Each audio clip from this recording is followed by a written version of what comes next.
There's a company with yearly profits in excess of $10 billion that is in need of some real changes if it's going to keep its top spot on TV, in attendance, and most importantly, in the hearts and minds of our little siblings at either an annoyingly early time in the morning or an inconveniently late time in the evening.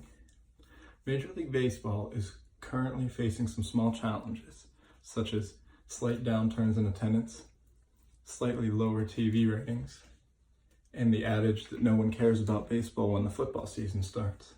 It could turn into some real problems that might mean America's pastime is in a world of trouble. Now, the three things that I believe the MLB can do to avoid these small challenges becoming big problems are trimming the schedule, the regular season schedule only, instituting a soft salary cap and soft salary floor, and completely overhauling its minor league and major league service contracts.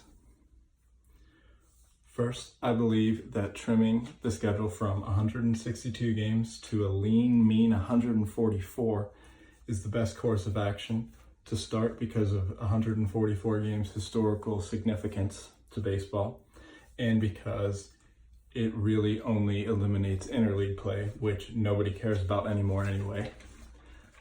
It would get rid of 17 of the 20 interleague games that every team plays every season, and would only get rid of one game that teams play within their league, but interdivisionally. No division games would change, playoff seeding would not change, and the playoffs would not change.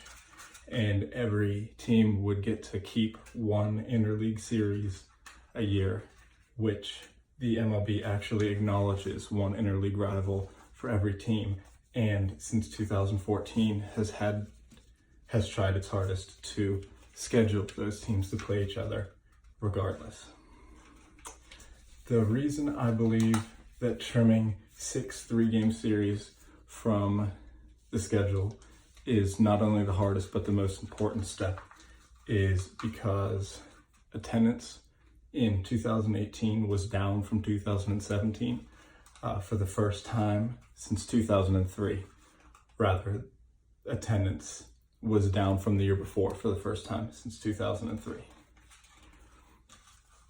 Now, the reason that this is important to TV is because even though every team except the downtrodden Marlins ranks number 1 in primetime viewership in their own markets, primetime viewership overall for Major League Baseball was down 6% from 2016 to 2017. And thank you for those numbers, Forbes.com and Maury Brown. And using the Pirates as an example, they are considered a small market and were down 27% from their TV ratings in 2016 to 2017, and still were the 13th highest rating in the MLB. Now, the changes in schedule and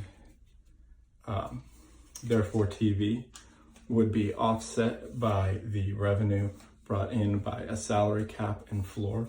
And what that means in this soft salary instance is that teams paying more than a soft salary cap would pay a heftier luxury tax than they pay now with just a number that the MLB sets every year. And it would distribute talent more evenly throughout the teams and would ensure that every team could remain competitive.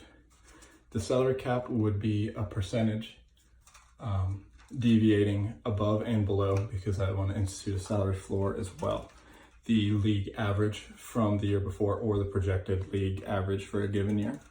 And the luxury tax would go towards paying teams above the salary floor, so the Pirates would not be getting money from the Yankees because they would be well below a league average pay. The Red Sox, for instance, this year have a payroll of $225 million. The league average is $134.5 million. And the Pirates' payroll for 2019 is $77.7 million.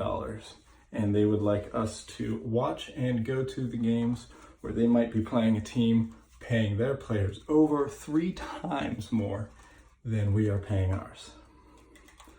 Those numbers thanks to Fangraphs and Craig Edwards' estimated TV revenues for 30 MLB teams. And as it so happens, this year, the Pirates and 3 other MLB teams are being sued for not spending enough money.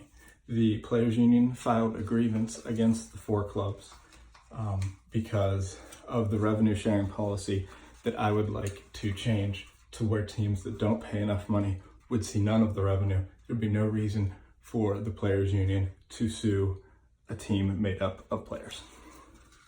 The last thing that I'd like to change about major and, in this case, minor league baseball are the contracts for minor leaguers and the MLB service rules for major leaguers coming from the minors. I'd like to remove 1 year of renewable and arbitration contracts. Renewable contracts are basically a team gets to decide whether or not to keep a player for between 80% and 180% of his salary the year before. He has absolutely no say in it. He can either sign that contract or not play baseball. They get 3 of those and 3 years of arbitration, which is a very hard process where the team and the player and his representation go in front of an arbitrator, and the player tells the team that they don't value him highly enough, and the team tells the player all the reasons that they value him as low as they do. It's very tough for everybody. Now, when it comes to minor leaguers, these are the guys that have to get jobs in the off season and sometimes even get money from their families during the season because they make next to nothing. This year, in fact, the MLB, who actually pays the players' salaries, and this was completely to save face, they're still completely the ones in the wrong here, but they had to lobby the federal government for their 2018 budget to include the Save America's Pastime Act, which will force clubs to pay their minor leaguers minimum wage during the season, but spring training and staying in shape in the off season, the players will still have to do pro bono.